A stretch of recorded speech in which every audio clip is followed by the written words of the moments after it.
Story நேரம் Tamil வியூவர்ஸ்க்கு hi. Splendid மேட்சோட 23வது எபிசோட்ல என்ன ஆக போகுதுன்னு இன்னைக்கு இந்த வீடியோல பார்க்கலாம். சென்னுக்கு அவனோட ஜெயிலே கொண்டு வந்து சாப்பாடெல்லாம் வைக்கிறாங்க. ரொம்ப நல்லா பாத்துக்கிறாங்க.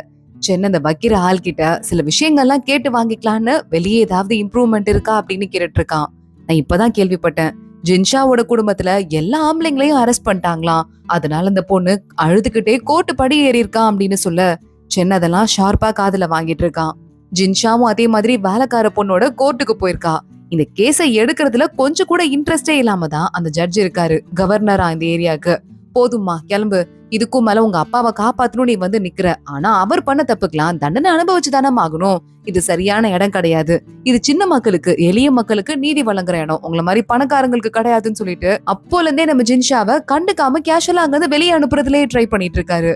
ஜின்ஷா, இல்ல சார், நீங்க ஏத்துக்கணும், என்கிட்ட ஆதாரம் இருக்கு, ஆதாரத்தை வச்சுதான் இவ்வளவு தூரம் நான் வந்திருக்கேன் அப்படின்னு பேச ஆரம்பிக்கிறா. இங்க நம்ம சென்னை மாட்டி விட்டுருக்கான்ல ஒரு ஆளு, அவன் வந்துட்டு அவன் அசிஸ்டன்ட் கிட்ட பேசிட்டு இருக்கான். என்ன நடந்தாலும் பரவாயில்ல, ஷூட்டா இருக்கான்ல அவனை நம்ம போட்டு தள்ளிட்டோம், அவனோட பாடி ஜின்ஷா கையில மட்டும் கிடைச்சிடக்கூடாது.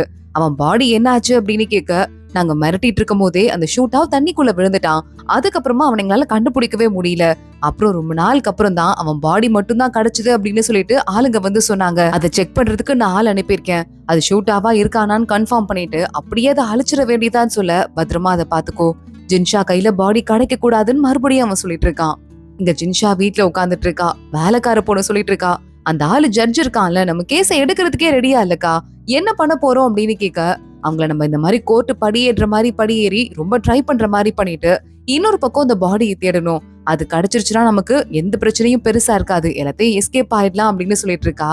அதே நேரம் இன்னொரு பக்கம் ஈஷியன் வேகமா வேற ஒரு ஊருக்கு கிளம்பிட்டு இருக்கான். ஏன்னா ஈஷியனை கொஞ்ச நாளைக்கு முன்னாடியே சென்னு பாத்திருக்கான். பாத்துட்டு ஜின்ஷாவோட அப்பா அரெஸ்ட் ஆக போறாருன்னு சொல்ல, அப்போ அவளை வந்து என்கிட்ட கெஞ்சி கேட்க சொல்லு, அப்போ நான் அவளுக்கு ஹெல்ப் பண்ணிக்கிறேன் அப்படின்னு ஈஷியன் சீன் போட்டிருக்கான். இல்ல, அந்த குடும்பத்துல தானே உன் அக்கா புருஷன் இருக்காங்க, அவங்களையும் தான் அரெஸ்ட் பண்ண போறாங்க, அது உனக்கு ப்ராப்ளம் இல்லையா அப்படின்னு நம்ம சென்னு கேட்க, சரி வேற வழியே இல்லாம இந்த ஸ்டெப் எடுத்து இப்போ ஈஷியன் கிளம்பி ஊருக்கு போயிட்டு இருக்கான், ஜின்ஷா கேக்காட்டியும் பரவாயில்லன்னு. இங்க ஈஷியனோட அக்கா கிட்ட அவங்க மாமியார், எப்படியாவது உங்க அப்பா கிட்ட ஹெல்ப் வாங்குங்கம்மா அப்படின்னு சொல்ல, இந்த விஷயத்துல எங்க அப்பாவால ஹெல்ப் பண்ண முடியாது, நான் அவர்கிட்ட கேட்டு பாத்துட்டேன் அப்படின்னு அந்த பொண்ணு சொல்றா. மாமியார் கையில கிடைக்கிறதெல்லாம் தூக்கி எறியறா. உன்ன மாதிரி நன்றி கட்ட ஒரு மருமகளை பார்க்கவே முடியாது, நீ மட்டும் ஹெல்ப் பண்ணா நம்ம வீட்டுல இருக்க எல்லாரும் திரும்பி வந்துருவாங்கல்லன்னு கேட்டு கண்ணா பின்னான்னு திட்ட ஆரம்பிக்க, ஜின்ஷா பாக்குறா, அவங்க புருஷனும் தானே மாட்டிருக்காங்க, வேணும்னே யாராவது ஹெல்ப் பண்ணாம இருப்பாங்களா, அவங்களால முடியலன்னு சொல்றாங்கல்லன்னு சொல்லிட்டு சப்போர்ட் பண்ணிட்டு இருக்கா. கரெக்டா அப்பன்னு லியா வந்துடுறா. ஜின்ஷா, நீ வாய மூடு, உன்னாலதான் எல்லாமே, உங்க அப்பா பெரிய ஊழல் பண்ணிட்டாருன்னு தான் குடும்பத்துல இருக்கிற எல்லா ஆம்பளைங்களையும் புடிச்சு கூட்டு போயிருக்காங்க, உங்களை நாங்க வந்து ஒண்ணு சேர்க்காமலே இருந்திருக்கலாம், நீ வந்தாலே துரதிருஷ்டம் கூட வரும்னு சொன்னது உண்மைதான் போல, உன் கூடவே வந்துருச்சுன்னு சொல்லிட்டு ஜின்ஷாவை பத்தி லியா கேவலமா பேசிட்டு இருக்கா. உங்க அப்பாவை தனியா பிரிச்சு விட்டுருந்தா எங்களுக்கு இதெல்லாம் வந்திருக்காது இந்த நிலைமை, உங்க அப்பாவாலதான் நாங்கெல்லாம் அப்படி நாசமா போயிட்டோன்னு அவ கண்டபடி கத்த ஆரம்பிக்க, ஜின்ஷா அவளுக்கு பலார்னு ஓங்கி ஒரு அற விட்டுடுறா. என்னையா அடி அடிச்சேன்னு லியா கத்த ஆரம்பிக்க, ஆமா இங்க பாரு, 1,20,00,000 மூட்டை அரிசி காணாம போயிருக்கு, சின்ன அமௌண்ட் கிடையாது, ஒருவேளை அது உண்மைன்னு சொல்லிட்டு நம்ம அப்பா மேல பழி வந்துருச்சுன்னா ஒட்டுமொத்த குடும்பத்தையுமே அழிச்சிருவாங்க, யாருமே மிச்சம் இருக்க முடியாது, அந்த அளவுக்கு சீரியஸான கேஸ் இது, இதுல இருந்து எப்படி வரணும்னு பாக்கணுமே தவிர அடுத்தவங்க மேல பிளேம் பண்றதால ஏதாவது யூஸ் இருக்கா அப்படின்னு கேட்க, லியா வாய மூடிடுறா. பாட்டி பாக்குறாங்க, ஏற்கனவே அவளை வீட்டுக்குள்ள அடைச்சு வச்சிருக்கோம், அவ வாயில ஃபில்டரே இல்லங்கிறது நமக்கு தெரியாதா என்ன, அவளை பத்தி கண்டுக்காத, ஆக வேண்டிய வேலையை பாருங்கன்னு சொல்லிட்டு கொஞ்சம் எல்லாரும் வெளியே போங்க, நான் ஜின்ஷாட்ட தனியா பேசணும்னு பாட்டி சொல்லிட்டு இருக்காங்க. ஆமாமா, உனக்கு அங்க வந்து இந்த ஷூட்டியன் இருக்குல்ல, அந்த இடத்துல சப்போர்ட் இருக்குதானே, உனக்கு நிறைய பேர் ஹெல்ப் பண்றதுக்கு இருக்காங்க தானே அப்படின்னு கேட்க, ஆமா பாட்டி இருக்காங்க, நான் உங்ககிட்ட தான் ஆல்ரெடி ஹெல்ப் கேட்டுட்டு இருக்கேன் அப்படின்னு சொல்லிட்டு ஜின்ஷா சொல்லிட்டு இருக்கா. அப்போ நீ ஏற்கனவே அங்க ஏதாவது ஒரு ஹெல்ப் கிடைச்சதுன்னா அதை வச்சு என் பிள்ளைங்களை காப்பாத்த முடியும்ல, நான் உன் காலில் வேணா விழறேன்னு சொல்லிட்டு பாட்டி காலிலே விழுந்துட்டு இருக்காங்க. ஜின்ஷா தடுத்து நிறுத்துறா. பாட்டி, எனக்கு உங்களோட ஹெல்ப் ஒண்ணு தேவைப்படுது, நீங்க பெரியப்பாவை பாக்குறதுக்கு ஜெயிலுக்கு போகணும், ஒரு தடவை போயிட்டு வரீங்களான்னு கேட்க, என்ன ஆனாலும் பரவாயில்ல, உயிரியே குடுக்கறதுனா கூட நான் ரெடியா இருக்கேன், ஜெயிலுக்கு போறேன்னு பாட்டி சொல்லிட்டு இருக்காங்க. இங்க பார்த்தா சென்னு ஜெயில உட்கார்ந்துட்டு இருக்கான். திடீர்னு அந்த நேரம் முரசு கொட்டுற மாதிரி சத்தம் கேக்குது. முரசு கொட்டுறாங்கன்னா யாரும் ஒருத்தங்க நீதி வேணும் அப்படின்னு கேட்டு மணி அடிப்பாங்கல்ல, அந்த சத்தம் தான் அது. அது மாதிரி யாராவது அடிச்சா அடிக்கிறவங்களுக்கு 40 கசையடி கொடுத்துட்டு தான் உள்ள விசாரிக்கவே கூப்பிடுவாங்களாம். ஜின்ஷா கிட்ட அதனால அந்த வேலையை மட்டும் நீ செய்யவே கூடாதுன்னு சென்னு சொல்லியிருக்கான். ஆனா அதையும் மீறி அந்த சத்தம் இப்ப கேக்குது. கண்டிப்பா ஜின்ஷா தான் அப்படிங்கறத சென்னு கண்டுபிடிச்சிடுறான். என்ன பண்றதுன்னு தெரியலேன்னு டென்ஷன் ஆகுறான். அங்க இருக்கிற ஆளுங்களை கூப்பிட்டு விசாரிக்க சொல்றான். இந்த நேரத்துல பார்த்தா கவர்னர் ஆபீஸ்ல ஜின்ஷா தான் அந்த மணி அடிச்சிருக்கா. உள்ள கூப்பிட்டு, இங்க பாருமா, கண்டிப்பா உனக்கு 40 கசையடி இருக்கு, அதை வாங்கிட்டு வந்து எதுவா இருந்தாலும் பேசுன்னு கவர்னர் சொல்றாரு. ஆனா ஏதாவது ஒரு அபிஷியல் கிட்ட நம்ம ஏற்கனவே பெர்மிஷன் வாங்கிட்டு வந்தோம்னா கசையடி வாங்க தேவையில்ல. கரெக்டான ஜின்ஷா கேக்குறா. நீ யார்கிட்ட போய் வாங்கிட்டு வந்த? யாரும் பெர்மிஷன் கொடுத்திருக்க மாட்டாங்களேன்னு கவர்னர் சொல்ல, எங்க பெரியப்பாவும் அதே மாதிரி அதிகாரி தான், நான் அவர்கிட்ட பெர்மிஷன் வாங்கிட்டு வந்துட்டேன். இந்த லெட்டர் பாருங்க இங்க இருக்குன்னு சொல்லிட்டு பாட்டியை விட்டு இந்த லெட்டர் தான் வாங்கிட்டு வர சொல்லிருப்பா போல ஜின்ஷா. அதை காட்டுறா. சோ இந்த கவர்னருக்கு இப்ப வேற வழியே தெரியல இந்த கேஸை எடுத்துக்கிறத விட. இப்ப நீ என்னமா எதுக்காக பெல் அடிச்சிருக்க அப்படின்னு கேட்க, அந்த ஷூட்டா, அதாவது என் அப்பாவை ஏமாத்தின அந்த ஆளு, காணாம போன அந்த ஆளு, அந்த ஆளோட பாடியை நாங்க கண்டுபிடிச்சிட்டோம் அப்படின்னு சொல்ல, இங்க கவர்னரும் ஷாக் ஆகுறான். ஏன்னா ஏற்கனவே இவனும் ஒரு ஃப்ராடு தானே. இந்த கதையெல்லாம் ஒளிஞ்சு நின்னு ஒரு ஆளு கேட்டுட்டு இருக்கான். அதாவது இந்த கெட்டவன் கூடயே ஒரு அசிஸ்டன்ட் இருந்தான்ல அந்த ஆளு, அவனும் ஷாக் ஆயிட்டு இருக்கான். அப்ப நம்ம தான் அந்த பாடியை வந்துட்டு டிஸ்போஸ் பண்ண சொல்லிட்டோமே, அது எப்படி வந்தது அப்படின்னு. இங்க நல்லா ஜாலியா சென்னெல்லாம் வேலையை விட்டு அமிச்சிட்டு அந்த மீதி இருக்கிற மினிஸ்டர்ஸ் எல்லாம் உட்காந்து வேலை பார்த்துட்டு இருக்காங்க.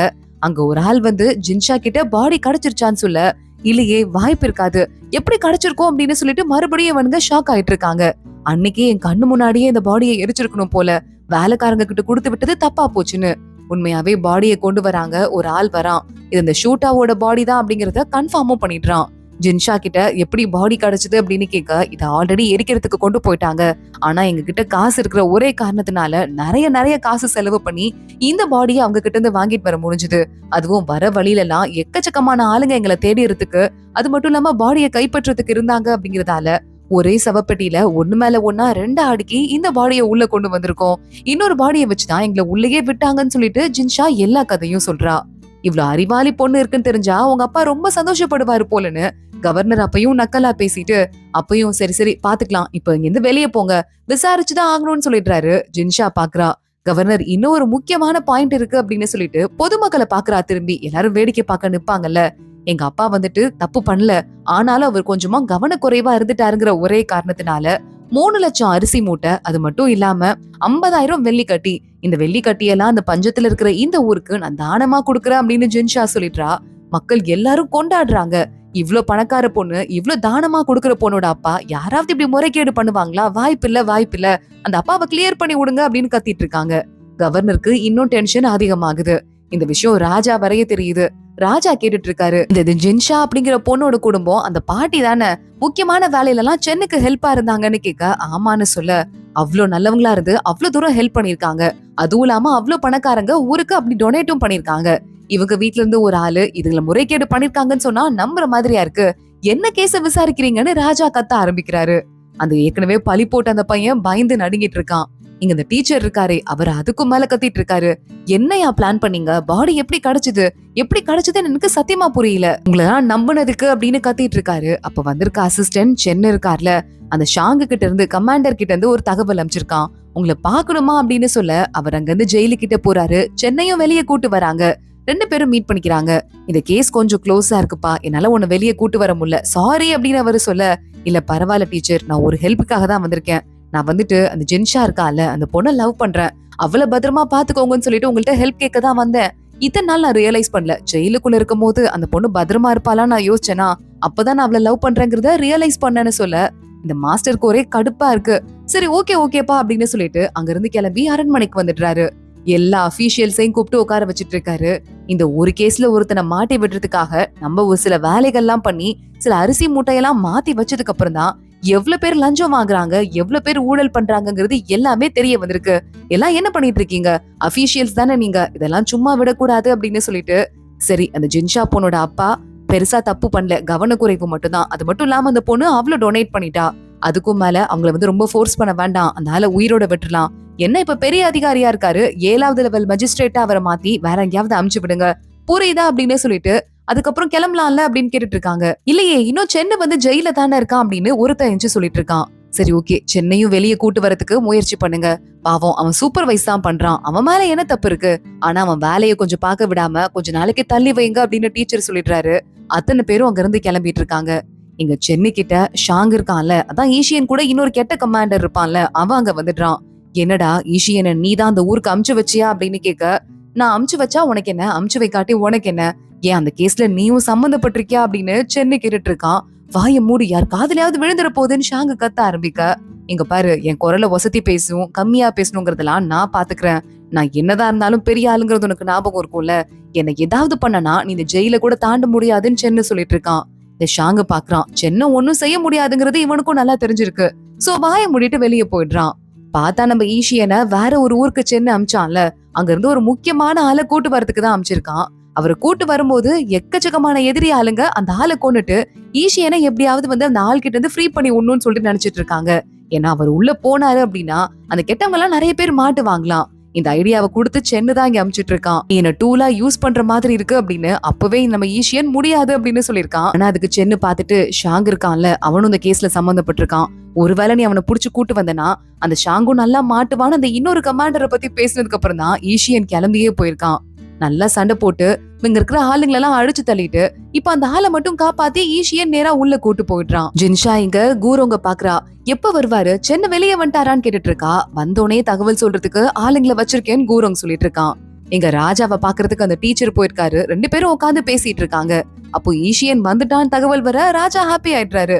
கூப்பிடுங்க ராஜாவா அப்படின்னு சொல்லிட்டு ஈஷியன் வரான். ராஜா, நான் ஷுன்டியன் அப்படின்ற பக்கத்து ஊருக்கு போயிருக்கேன். அந்த ஊர்ல இருந்து ஒரு முக்கியமான டாக்குமெண்ட்ஸ கொண்டு வந்திருக்கேன்னு சொல்ல உடனே பக்கத்துல இருக்க டீச்சர் என்ன டாக்குமெண்ட்னு கேட்க, இம்பீரியல் கோர்ட்டோட முக்கியமான ஒரு அட்வைசர் ஒருத்தர் பக்கத்து ஊர்ல இருந்துட்டு இருந்தாரு. அவர் எல்லா கணக்கு வழக்கையும் பத்திரமா வச்சிருந்தாரு. அந்த டாக்குமெண்ட் எல்லாம் நான் வச்சிருக்கேன் அப்படின்னு ஈஷியன் சொல்ல டீச்சருக்கே முகம் லைட்டா வாடி போயிடுது. இங்க இந்த மினிஸ்டர்லாம் மினிஸ்ட்ரியில உட்காந்து ஜாலியா பேசிட்டு இருக்காங்க. அங்க ஒரு ஆள் வந்து ராஜா அவங்கள உடனே கூப்பிட்டாருன்னு சொல்ல ராஜா பாராட்டதான் கூப்பிடுறாரு போல அந்த ஆள் பல்ல கட்டிட்டு உள்ள போறான். பார்த்தாங்க ஏற்கனவே நம்ம டீச்சர் இருக்காரு. என்னடா இது இவ்ளோ காசு வாங்கி வச்சிருக்க, கிட்டத்தட்ட 3000 தங்க கட்டி வாங்கி வச்சிட்டு இருக்க, என்ன அலும்பு பண்ணிட்டு இருக்க, உன் பொண்டாட்டியும் அந்த ஆளோட பொண்டாட்டியும் கணக்கு போட்டு இவ்ளோ காசு லஞ்சமா வாங்கிருக்கீங்க, என்ன அநியாயம் எதுன்னு சொல்லிட்டு டீச்சர் திட்ட ஆரம்பிக்கிறாரு. எனக்கு தெரியாதுங்க, என் ஒய்ஃப் எனக்கு தெரியாம பின்னாடி பண்ணிருப்பா போல, மன்னிச்சிருங்க, அந்த பொண்ணுக்கு அவ்வளவா அறிவு கிடையாதுன்னு சொல்லிட்டு இந்த ஆள் மாட்டி விட்டுட்டு இருக்கான். சரி ஓகே பரவாயில்ல, இவருக்கும் தெரியாம இருக்கிறதுக்கு வாய்ப்பு இருக்கு, இருந்தாலும் அமைதியா விசாரிங்க, என்னதான் இருந்தாலும் நம்ம மினிஸ்டர், அதனால மரியாதை கெட்டு போக கூடாது அப்படின்னு ராஜா சொல்ல, ஆனா சென்னும் மினிஸ்டர் தான், அவர் இன்னும் ஜெயில இருக்காரு அப்படின்னு சொல்லிட்டு நம்ம ஈஷியன் சொல்ல ஆரம்பிக்கிறான். டீச்சருக்கு கடுப்பாகுது, மறுபடியும் வேலையை வாங்கி கொடுத்துருவான் போலன்னு. ராஜாவும் சென்னையா இன்னும் ஜெயில இருக்கணும், அவரை ரிலீஸ் பண்ணுங்க அப்படின்னு சொல்லிட்டு அவ்வளவுதான். இந்த ஆளை இப்ப ஜெயில போட்டுட்டு அந்த பையனை இப்ப சென்னை நம்ம ரிலீஸ் பண்றதுக்கு முடிவு எடுத்துட்டாங்க. சென்னை மேல தப்பே இல்லைன்னு தெரிஞ்சதால இங்க நம்ம ஜின்ஷாவோட வீட்டுல அந்த ஆம்பளைங்க எல்லாரையும் ரிலீஸ் பண்றாங்க. ஆளாளுக்கு பக்கத்துல ஓடி வந்துட்டு இருக்காங்க. ஜின்ஷாவோட அப்பாவை மட்டும் அவங்க அம்மா கண்டுக்கவே இல்ல. இவராலதான் அந்த கெட்ட பேரு, அது மட்டும் இல்லாம ஆல்ரெடி 7வது ரேங்குக்கு டிமோட் பண்ணிட்டாங்கல்ல, அதனால கோவத்துல கண்டுக்காமலே போயிட்டு இருக்காங்க. ஜின்ஷா எங்கன்னு கூலாட்டு அவங்க அப்பா கேக்குறாரு. அக்கா வேலைக்கு கடைக்கு போயிருக்கான்னு சொல்ல, யாருக்கும் என் மேல அக்கறை இல்ல பொறுப்பு இல்லைன்னு கத்திட்டு அவர் நேரா உள்ள கிளம்பி போயிடுறாரு. இங்க சென்னை ரிலீஸ் பண்றாங்க. அங்க இருந்து வந்துட்டு இருக்கும் போது ஆப்போசிட்ல இவனை மாட்டி விட்ட அந்த அதிகாரிய உள்ள கூட்டு வராங்க. என்னப்பா நீ உள்ள வந்துட்டியா, சரி ஓகே நான் கிளம்புற நேரம் வந்துருச்சுன்னு சொல்லிட்டு சென்னை அங்க இருந்து போயிட்டு இருக்கான். எல்லாம் என் விதி, நான் விட மாட்டேன். ஆமா ஷாங் எங்க, அவன் ஏன் இன்னும் பாக்க வரலன்னு கேட்க, ஷாங்கும் மாட்டி அதனால ராஜா அவனோட கமாண்டர் பதவிய அப்படியே புடுங்கிட்டாருன்னு சொல்ல பயங்கரமா இந்த ஆளு ஷாக் ஆயிட்டு இருக்கான். அப்ப என்ன பாக்க வர போறது ஈஷியனா அப்படின்னு கேட்டுட்டு ஈஷியன் விசாரிக்கிறதுக்கு உள்ள வந்துட்டு இருக்கான். சென்னங்க பாக்குறான். ஷாங்குக்கு நிறைய விஷயம் அதை பத்தி தெரிஞ்சிருக்குன்னு லைட்டா சிக்னல் கொடுக்குற மாதிரி கொடுத்துட்டு கிராஸ் பண்ணி போக ஈஷியன் எதையும் கண்டுக்காத மாதிரி நேரா கிளம்பி உள்ள வந்துட்டு இருக்கான். இப்ப அவன் ஒரு இடத்துக்கு போறான் ஈஷியன். அந்த இடத்துல யார் வந்தாலும் சொல்லிட்டு விட மாட்டாங்களாம். கையில ஒரு டோக்கன் வச்சிருந்தா மட்டும்தான் பெர்மிஷன் இருக்கான். ஃபைல் எல்லாம் சீக்கிரட்டா வைக்கிற இடம். அந்த ஃபைல் வைக்கிற இடத்துக்குள்ள ஈஷியன் அந்த டோக்கனை காட்ட உள்ள ரகசியமா பெர்மிட் பண்றாங்க. ஈஷியன் உள்ள போறான். நிறைய பாக்ஸா இருக்கு.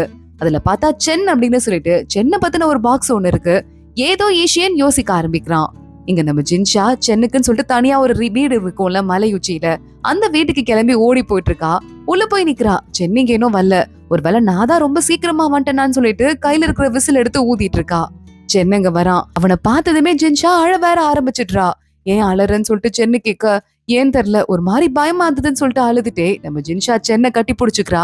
வேலைக்காரங்க பார்த்து 2 பேரும் சிரிச்சுட்டு அங்கிருந்து வெக்கப்பட்டு கிளம்பி போயிட்டு இருக்காங்க. இது கியூட்டான சீனோட தான் இந்த எபிசோட் முடியுது. அடுத்து என்ன ஆக போகுது தொடர்ந்து பார்க்கலாம். இந்த வீடியோவை லைக் பண்ணிக்கோங்க, மறக்காம நம்ம சேனலுக்கு சப்ஸ்கிரைப் பண்ணிட்டு பெல் ஐக்கனையும் கிளிக் பண்ணிக்கோங்க. அடுத்த வீடியோல பார்க்கலாம். அது வரைய பாய்.